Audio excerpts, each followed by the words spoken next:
Good evening and welcome back to the second hour of Current Issues. I'm your host, Hesham Tillawi.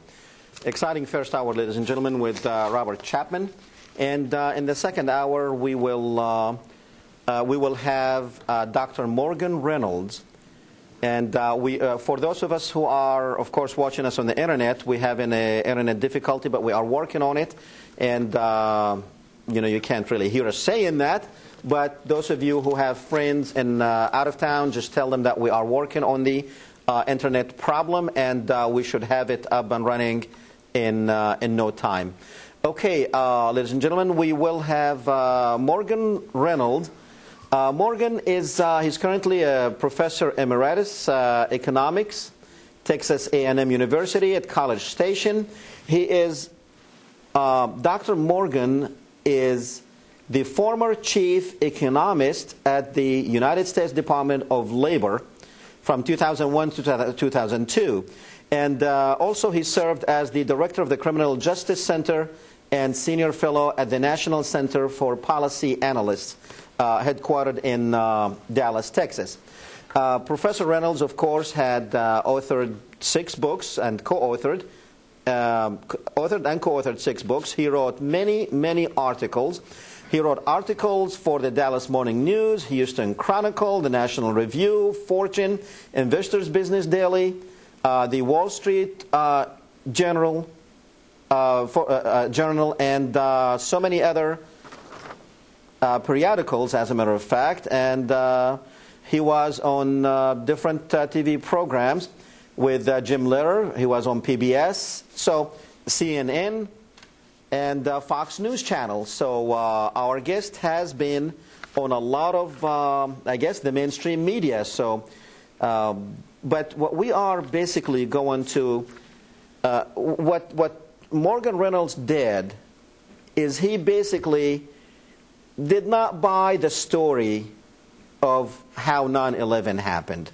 He did not buy the government story.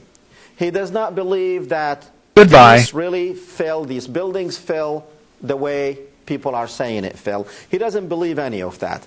Now, I believe we do have Mr. Morgan with us, Mr. Reynolds. Good evening, sir. Good evening, Hashem.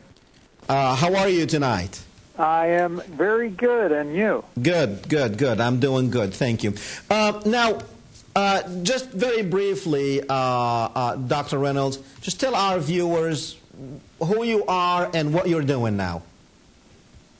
Well, I'm a PhD economist, and most of my career I spent at Texas A&M University, as you said, but I've also been involved in the policy world and spent over 3 years on different tours in the corridors of Washington, D.C., and the highest post was the chief economist advising Elaine Chao, the current Secretary of Labor under the George W. Bush administration. But I also spent a year with the Joint Economic Committee in 93, 94 there with then Congressman Dick Armey, and got to see a lot from the inside about how the Congress operated. And I've done a lot of research on economic issues, especially labor and criminal justice issues. But, of course, since June 9th, when I had an article on why did the Trade Center skyscrapers collapse, that got a lot of reaction. The UPI and the Washington Times Drudge Report and other venues picked up my article, and because I'm the only former Bush II official to come out and question 9/11, and the evidence is overwhelming that it is an inside job, and was a pretext, of course, for this war on terror and the global domination project and our military aggression in the Middle East, and all roads lead to 9/11 in truth for this century, this new century. So, Dr. Reynolds, why do you think, okay, we're going to go through why you don't believe that they collapsed the way the government says they did collapse. Do you have any idea why? What I read is that you really think that the government was involved in the whole operation from the start. Right. Yes. Tell me, what do you base this on? Well, the evidence only supports one of three the possible theories. One is I call Anya, O-N-Y-A, Osama and 19 young Arabs. That's the official conspiracy theory, and the whole thing is preposterous. But then there's a second theory called LEHOP, let it happen on purpose, that the U.S. government relevant officials were aware of the 19 young Arabs, but let it happen by, for example, spiking all of our field intelligence, the FBI, CIA, etc., at headquarters, spiking all that knowledge, doing an able danger type operation. And then the third theory, of course, is MEHOP, make it happen on purpose. And that's the only theory that can account for all the evidence. The most important evidence, of course, is that three steel-framed skyscrapers within a few blocks of each other all collapsed on the same day for the first time in history, officially because of intense fires.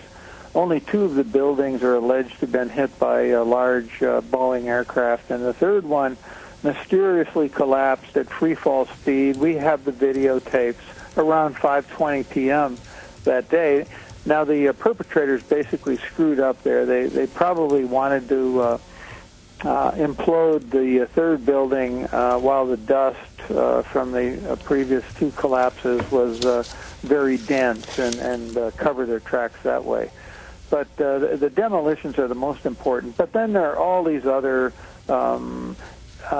facts that don't comport with the official story. David Ray Griffin, the wonderful academic who's put out 2 books on this whole problem, points to 115 facts that counter the official story. And, of course, the 9/11 Commission was the omission commission in that it was a whitewash at a minimum. These people are accessories after the fact to murder. The 9/11 commissioners and Philip Zelikow, who is a Bush, Condoleezza Rice, Cheney operative, who was the staff director for the 9/11 Commission. Okay. So, I mean, do you think the American people will ever know what happened? Yes, but yes, they will. My reference point is the JFK assassination, November 22, 1963. They actually took, the major media took some opinion polls, and within months, about half of the public voiced disbelief in the lone assassination theory. So we started, and nowadays it's 8 or 9 in 10 doubt. They think the Warren Commission was a cover-up, which it was. And so we actually started from a very high level of skepticism back then, and the mainstream media were complicit in covering up the track for the real perpetrators. Now, over time, this invisible government, aided by important outsiders, has gradually escalated. JFK was a marker because that was the first time they pulled off an important domestic assassination. They'd been doing it overseas, of course, for a long time. They were run amok in the 50s, the CIA and the other intelligence agencies. But then, as they get away with these crimes, they just are emboldened. Now, 9/11 was way over the top in terms of the gravity of this crime, the audacity, the boldness of it. And so far they've gotten away with it, but because of the Internet, because of Morgan Reynolds and similar people are around the country and around the world, this information is readily available on the Internet. And over 200 million Americans have easy access to the Internet.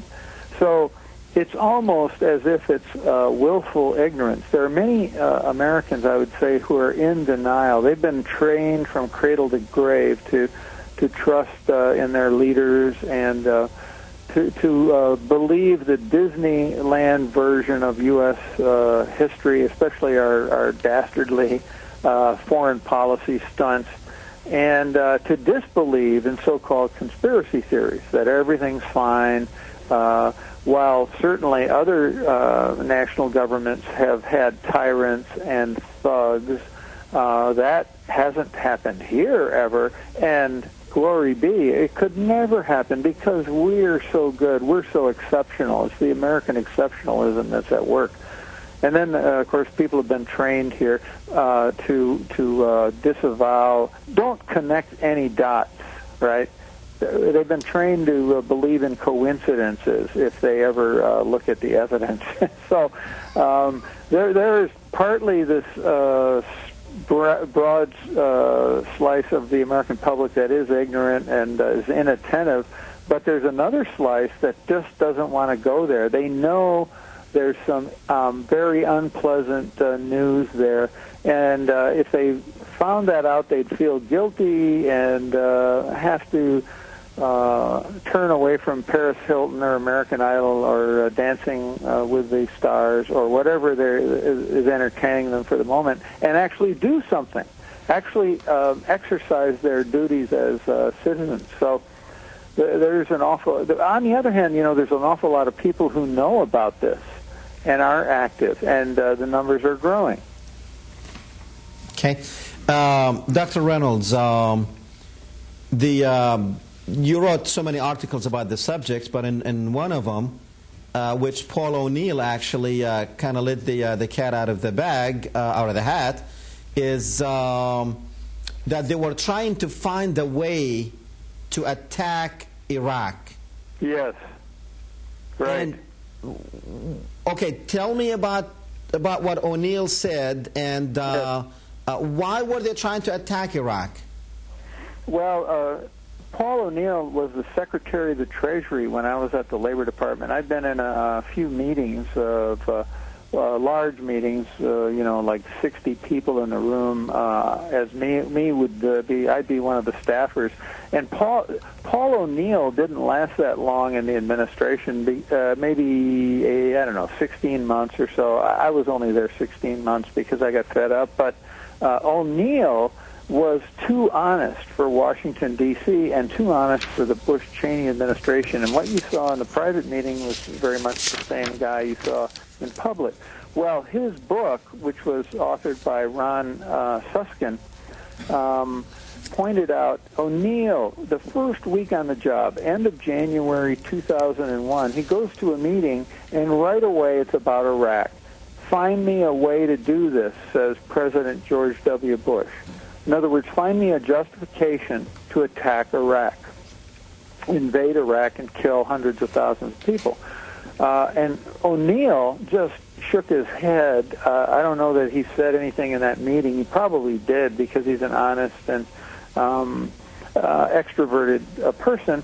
But he said, here we are a week into this administration, and already it's about Iraq. Furthermore, you could dismiss that, but David Frum, F-R-U-M, one of the White House speechwriters who takes credit for the axis of evil phrase, also met with the president in February. Frum is a very slick writer. I'm very familiar with him from reading the Weekly Standard. And he said, "Oh yeah, it was about Iraq." The president said, "We're going to invade Iraq." So, and furthermore, we have the Downing Street memo, which was said that we were going to that the administration. The Downing Street memo, of course, is from the Foreign Secretary in Britain. That the Bush-Cheney administration is fixing the intelligence around the policy. That's almost a literal quotation, and in any case, it's a very good paraphrase. So we know what fixing means. If you're going to fix a football game or a basketball game, that means the fix is in, right? So Yes, and then they had the audacity to try and link 9/11 and Saddam Hussein, and there's zero connection there. To link Saddam Hussein and Al-Qaeda, which may or may not be a real phenomenon. And it almost doesn't matter because it's all about creating patsies and creating best of enemies. So, yeah, Paul O'Neill is an important guy in terms of speaking the truth about the early days of the Bush administration. Okay. Now, you know, most Americans saw how the buildings fell. And when you wrote your article, Why Did the Trade Center Skyscrapers Collapse?, the president of the university that you are connected with, Robert Gates, he disagreed with you, and he said, well, most Americans saw how the buildings fell. Do you think the president of A&M University gets his information only from Fox and CNN?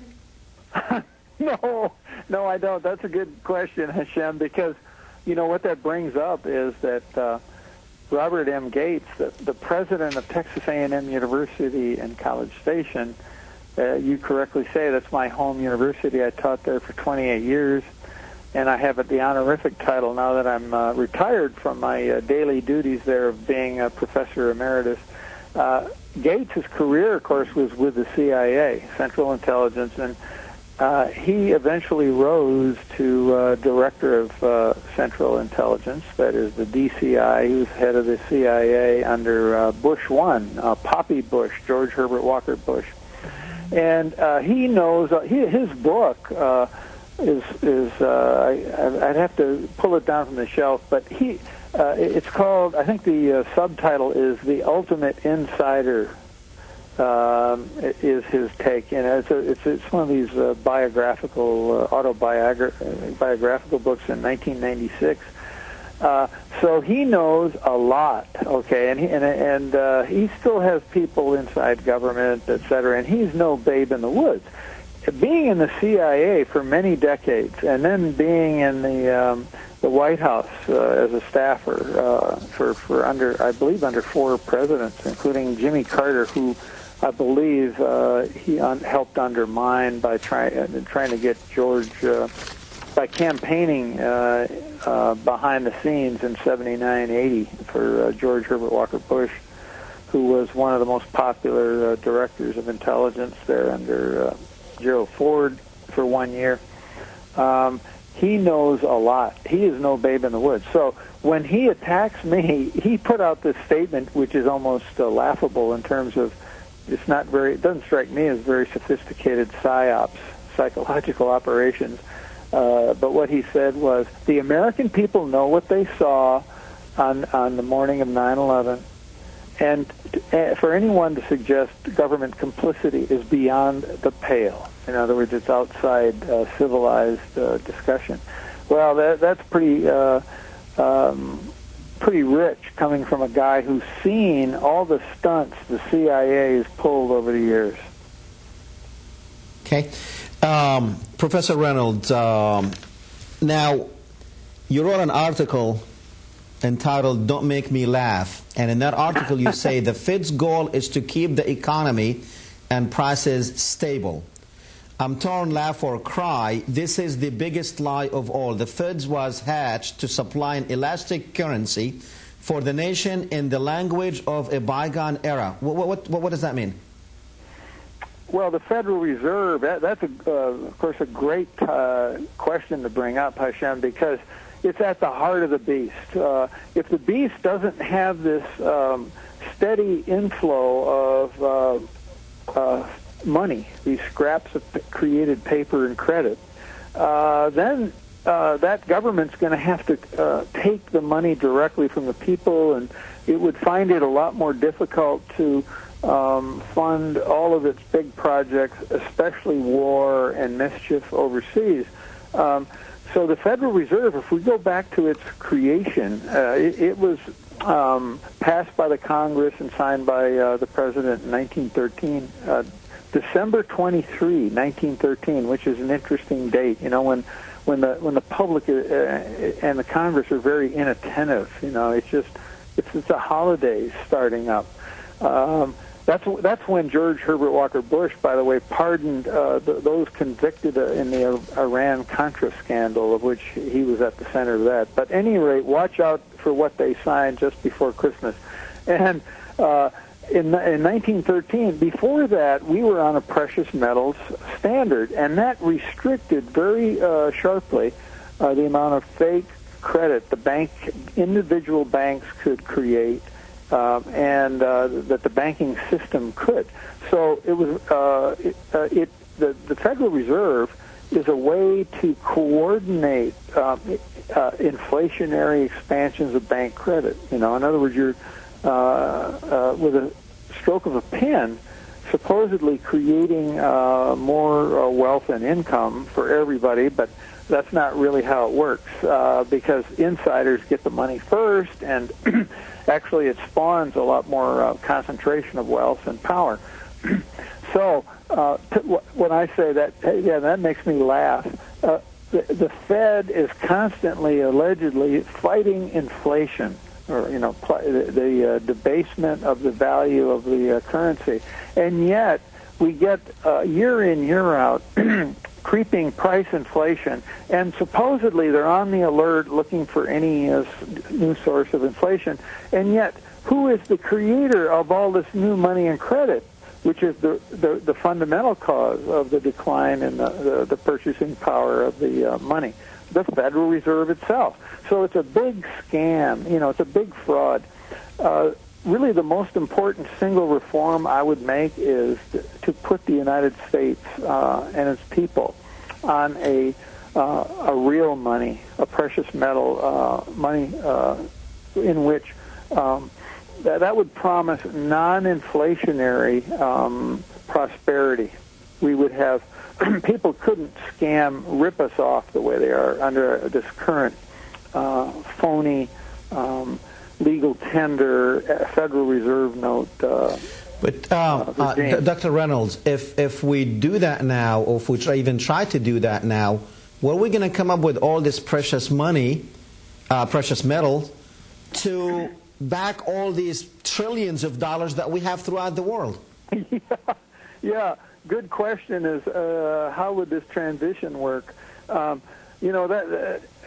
It's very frustrating for an economist to be asked these questions about how to do it, because we're the guys, many of us at least, who said, don't go there, advised against these schemes. It's very much like Social Security. Don't start this up because it's going to be, to try and unwind it is going to be very, very difficult.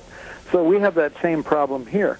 But the short of it is just abolish the Fed. Actually, Ron Paul, the congressional representative from Lake Jackson, Texas, he's even introduced such a bill to repeal the incorporation of the Federal Reserve, which, by the way, is a private banking cabal with the Morgans, Rockefellers, Rothschilds, the Lamans, the Goldman Sachs, etc., as shareholders. So, at any rate, the way to start, and furthermore, ultimately, what you're trying to do is separate money from the government, very much like you separate church and state. We want to separate money and state. So the goal is clear, and of course, it's pretty hard to. It can be done.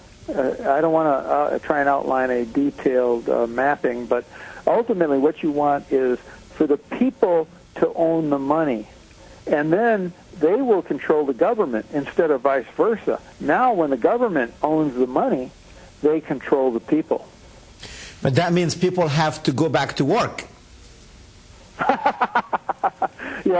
Yeah, well, true. Only real labor and smart or lucky investment, etc., only the generation of real wealth, and that involves effort, is going to be rewarded in that system. But that's what most people want, really. the work ethic is not a real problem in the United States as far as I can see. Most people do have the work ethic in this country. What we need is for the people who do the labor to get the rewards, much more of the rewards. And that can only happen under a system that is non-inflationary and non-manipulated. And that means especially I like silver as compared to gold, because silver is more affordable and has a great track record historically of being a real money. Okay. Dr. Reynolds, we're going to go to the phones, and then we'll come back and continue with this. Let's go to line one with Freedom. Go ahead. Yes, Dr. Reynolds, I have a couple of questions to ask you that is extremely important. This is it. Look, we know that the United States Congress is about to borrow another $500 billion, and that's going to push our national debt up to $8.3 trillion. Now, if we only have a gross national product or a gross domestic product of about $12 billion, and our national debt is $8.3 trillion, if you are a family, you couldn't even live on a budget like that. Please explain to me, how can the Republicans continue to give these big tax cuts while we are sitting here with a $443 billion deficit this year, national debt at $8.3 trillion? How is this country going to survive without going into a depression? And when you take into our trade deficit of $720 billion, how is this country going to survive, and what is going to happen to the middle class? And thank you very much, sir. Thank you. Well, yes, now I agree with you that what this points out is we've got these twin deficits, and they're growing, and we are in a precarious situation. A financial crisis can come along, and we are not immune from this by any means, very much like Argentina, where you have this tremendous meltdown.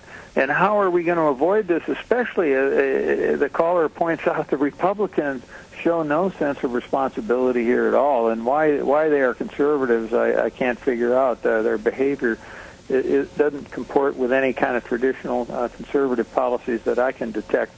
Well, I guess they throw a bone to the anti-abortion group, pro-life group, or the religious set once in a while. But it's just absurd why people can't see through this.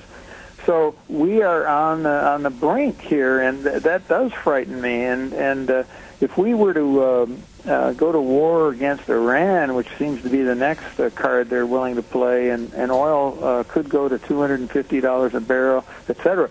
And look at the caller. Yeah, I think the numbers are that the per person debt is something in the neighborhood of $56,000, or was it $156,000? You have to excuse me for not recalling that. It's late in the evening right now, but just the interest service cost. Now we have the interest rates going up again to more reasonable levels and more normal, traditional levels historically. And you can see how just paying the interest on these enormous amounts. Well, the truth is, of course, that it'll never be repaid in any. That's just totally absurd. And this thing, ultimately, there's going to be collapse. No fiat money in past centuries has ever made it, right? On the other hand, no precious metal money standard has ever collapsed. It's just been superseded by greedy governments. So I share the caller's fears. The financial catastrophe is quite possible any year, any month, any day. And with all these central banks, the Chinese central bank holding over $800 billion in greenbacks, and or if oil starts trading in euros, there are so many tripwires that can undermine our situation. So it goes back to what Hesham said. One of the terrible things is we'd actually have to work and earn our imports. We're a very import-hungry country, but we don't earn very many of them by our own exports of goods and services. We basically export dollars, and then they fly back in and are invested in treasuries and other financial investments. Okay. So I don't have any answer, but I share his fears. Very good. Let's go to line 2 with Vic. Go ahead, Vic. Yes, Hesham, these figures in the trillions and billions are just astounding, and nobody can conceive them. So in the New York Times of the 12th of February, there's a graph, which of course I can't hold up to you over the phone, but I can give you some of the comparisons. The total number of acres of land on Earth is 37 billion. And all of the people who ever lived in history are perhaps 100 billion. And the total number of pennies in use right now is 150 billion. This is something, good comparison. Stars in the Milky Way are up to 400 billion. And the possible hands for one bridge player are potential of 635 billion. So, we just have something to compare it to. I think the one on total numbers of acres on Earth, 37 billion, gives us an idea of these numbers we're throwing around there. Just inconceivable. Okay. Right, and the budget that Bush submitted to the Congress, his proposed plan was $2.8 trillion for just spending for this 12 months. Well, that's 2,800 billion. So that is 4 times the largest number Vic gave us, just for 1 year spending. And then the deficit was in the neighborhood of an estimated $435 billion this year, which is about the stars in the Milky Way, or in our galaxy. Okay. So it's just, as he says, it's just inconceivable or hard to grasp. Numbers are just so staggering. Okay. Dr. Reynolds, as a chief economist in the Department of Labor, how would you rate our labor force now? Rate it? Yes. How would I rate the labor force? That here again, it's hard to comment in 25 words or less, but I would say the United States labor force is quite good in many respects. For example, you can look at positives where the foreign transplant auto companies come over here and can do very well. I mean, they're overwhelmingly non-union, but the BMW and Chrysler, Daimler, the Mercedes-Benz, the Toyotas, Nissans, the Hondas, etc., can produce very well with the American worker. So in that sense, there's not a whole lot to be alarmed about. But on the other hand, you can, in Marion, Arkansas, for example, they're trying to recruit, so I read about this here in Arkansas, a Toyota plant. And one of the problems is, will executives and middle management want to come to Marion, Arkansas? One of the disadvantages is the school system.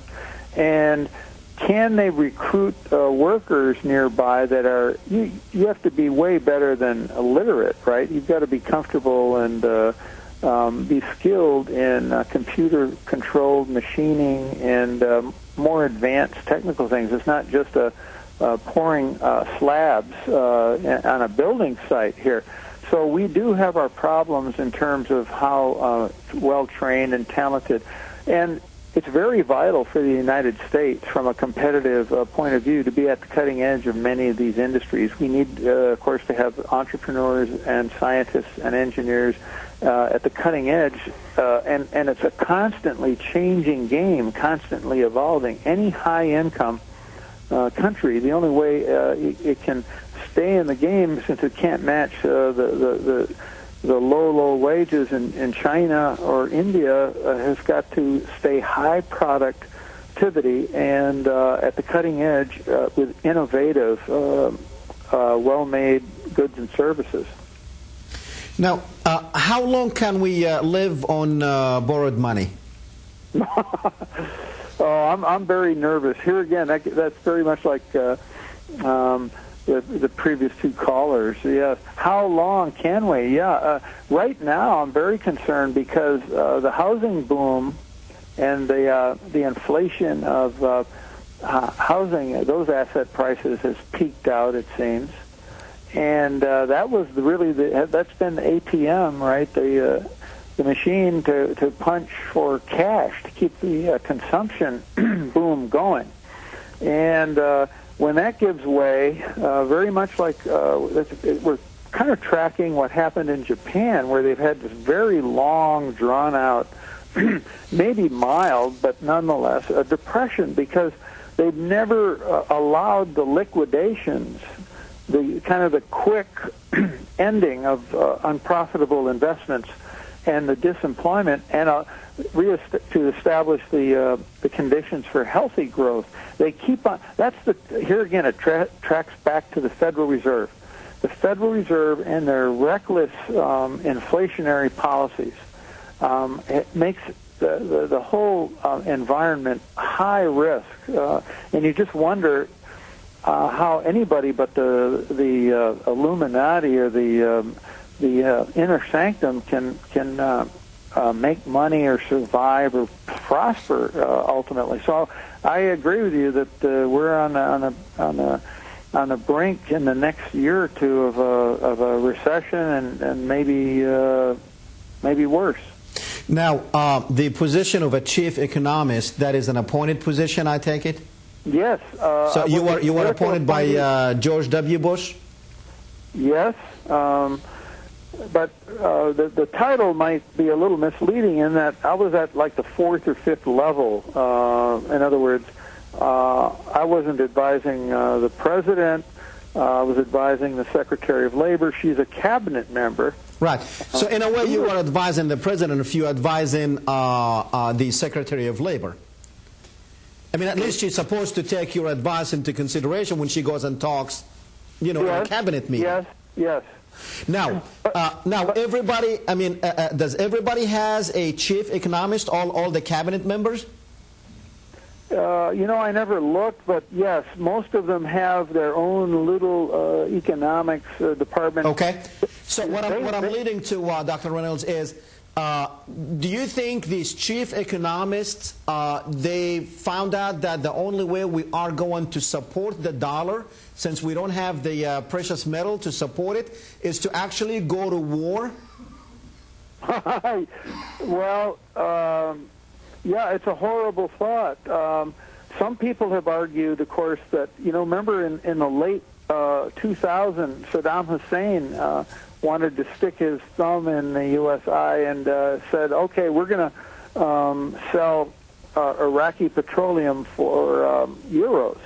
And some people have said, well, that was the straw that broke the camel's back, and the U.S. wanted to stop that because a good deal of the demand for U.S. currency overseas depends on the fact that all oil transactions are in dollars. So it's I would argue, a pretty big item in terms of creating demand for the otherwise unsupported greenback, the U.S. dollar. So now when Iran says the same, then I'm very worried about and this would be a reckless and basically suicidal when you look at the Iran. Iran is going to shut down the Strait of Hormuz. Oil couldn't get out of there, and it would be catastrophic on so many fronts. But we're talking about the economy here now. So there's plenty on the horizon to worry about, and this administration, you can see how mad they are, how detached from reality they are. Now, let me see if what do you think about this statement here that I'm about to say? Somebody did not like Saddam or wanted to destroy Iraq for some reason, and they trapped Saddam to say, hey, go with the euro instead of the dollar, knowing how important that is to the United States economy, which is a vital interest. If Saddam go to the euro and Iran and all these countries start going to the euro, that is a total destruction of the United States economy. Do you think somebody knew that if they go to the euro, then the United States is going to be very upset that we will go to war and destroy these people? So do you think somebody put Saddam up or trapped him into... Well, that's a plausible possibility, but I doubt it. I suspect he just made a misjudgment. He didn't think it would be bring an invasion and end his dictatorship in Iraq. So apparently he did not really know how important trading oil for dollars meant for the United States. That would argue it was a misjudgment. But the reason I'm a little bit attracted by your insight, however, is that the way FDR tricked Hitler into declaring war on the United States, and Hitler has avoided that for 2 years. Remember when Japan attacked, FDR lured Japan into it and set up the attack on Pearl Harbor by not warning the two U.S. commanders there. Well, 3 days, of course we declared war on Japan then, but FDR really wanted to go to war with Germany, and that wasn't in the works until the Intrepid, the British agent, actually tricked Hitler by this fake letter that the U.S. was going to declare war on them without congressional authorization, and Hitler decided, I'm going to beat him to the punch, even though he had delicately sidestepped. Hitler didn't want the U.S. in the war. So my point is that some of this undercover trickery does go on. Remember when Saddam invaded Kuwait, our female U.S. ambassador to Iraq assured Saddam that the U.S. would have no problem with his invasion of Kuwait. So that was they set him up. Set him up. Yeah. Okay, we're going to go back to the phones. Line one, go ahead. Yes, sorry to bother you again, Professor, but I have this question to ask because I'm extremely confused at this because I have a website and we try to handle this stuff. You said that you were an economic advisor to Elaine Chao, the head of the Labor Secretary, correct? Yes. Now, this is what I want you to explain to me. Okay, last month, the month of January, they said that the economy created 193,000 jobs, as you recall, right? Yeah, okay. And that unemployment was 4.4% or 4.3%. 4.7. But the first week of February, the numbers came out for new unemployment claims. Those new unemployment claims were 274,000. Now, the second week of February, a business show announced that unemployment numbers was at 277,000, and 4,000 more people had filed new unemployment claims than the following week. Now, so far, we've lost 550,000 jobs since the first and second week of February. Now, if we created $193,000 in January, why didn't the Labor Department say how many jobs we lost? How are these things calculated? And okay, well, you can't only look at, if you're in a bank monitoring their activity, you can't just look at withdrawals. You got to look at deposits too.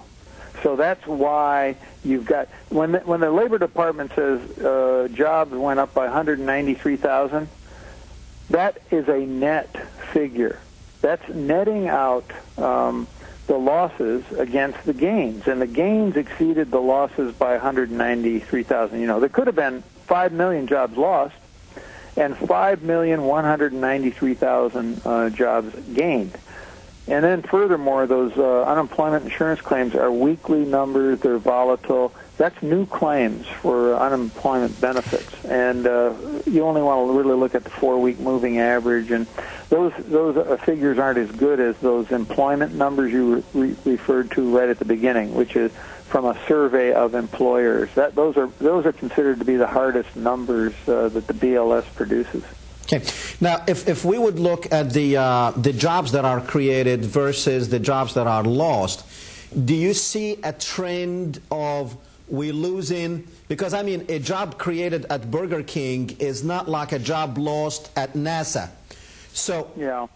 Do you see a trend that these jobs that we are trading off, are we trading off for the positive or is it the negative? Are we getting more jobs that pay minimum wage, or are we getting these professional, high-paying jobs? Well, actually, it is the latter, but I'd say that your whole question relates to the quality of these jobs rather than just the quantity. And my concern about there's a gradual trend toward more white-collar, professional, technical, managerial teaching and higher wage jobs, even though the money wages have not really been trending upward after we take into account price inflation. You know, we've been stuck kind of like for 2.5, 3 decades with very little gain in the middle and at the lower end. If you stay at the lower end, you're not gaining anything.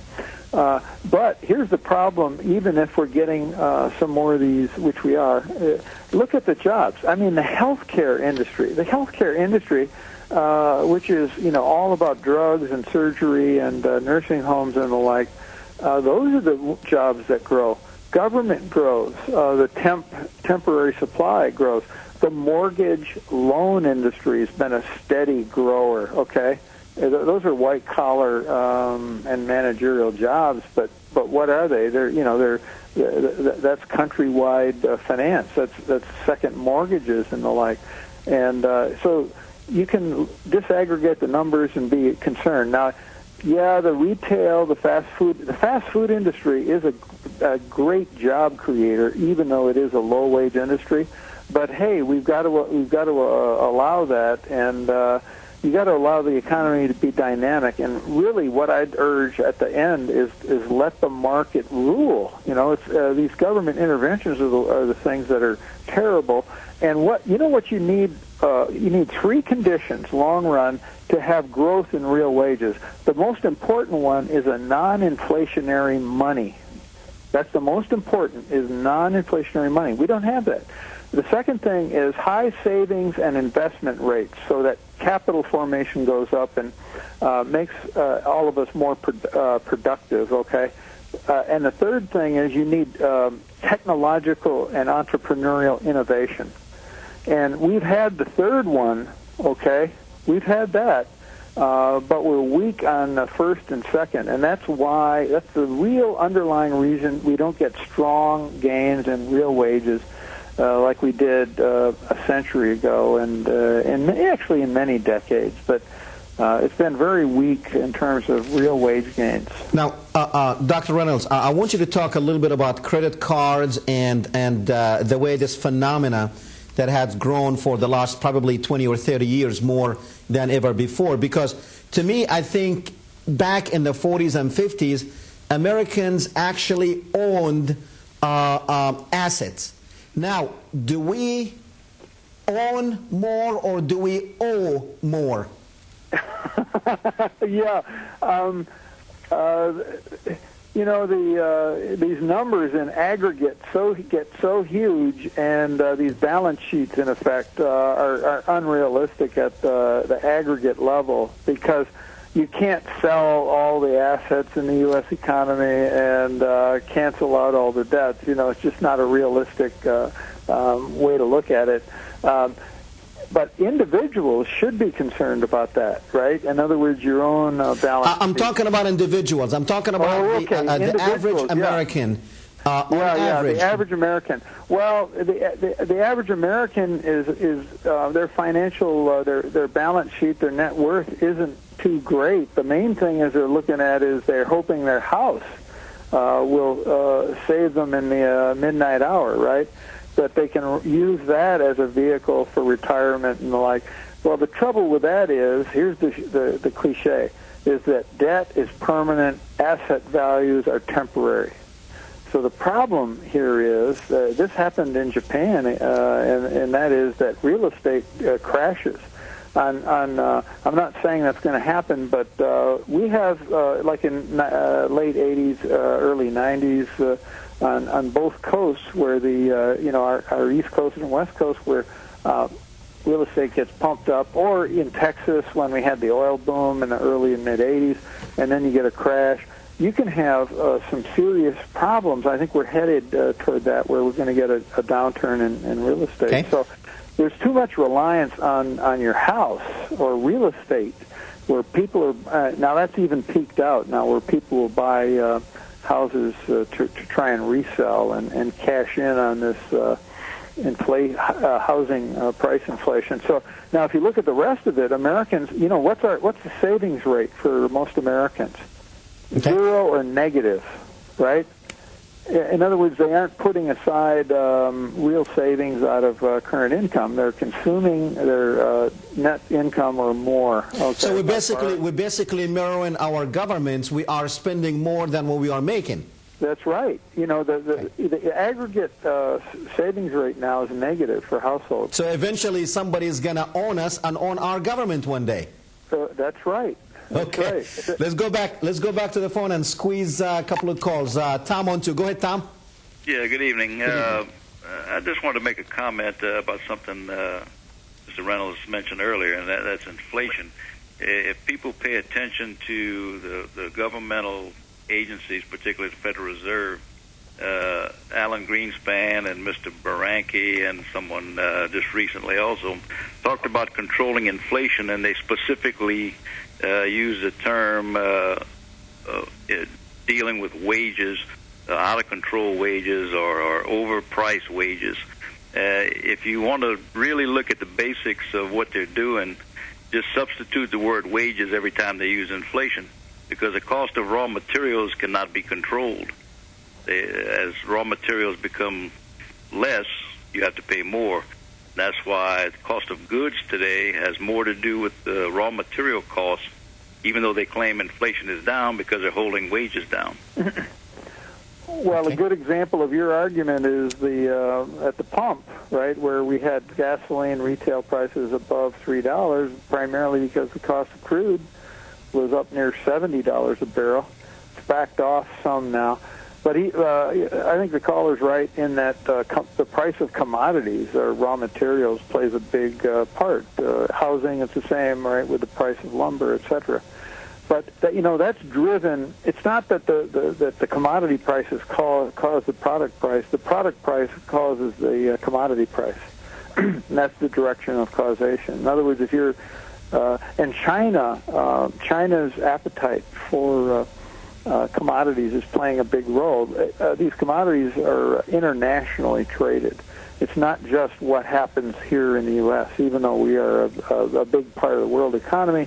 If you look at gross domestic product and believe the numbers, the United States economy is about 1/4 of the world economy. Okay. So it's not that we aren't important, but rather the other 3/4 or 80% of the world is important too. Very good. And we only have good point, well taken.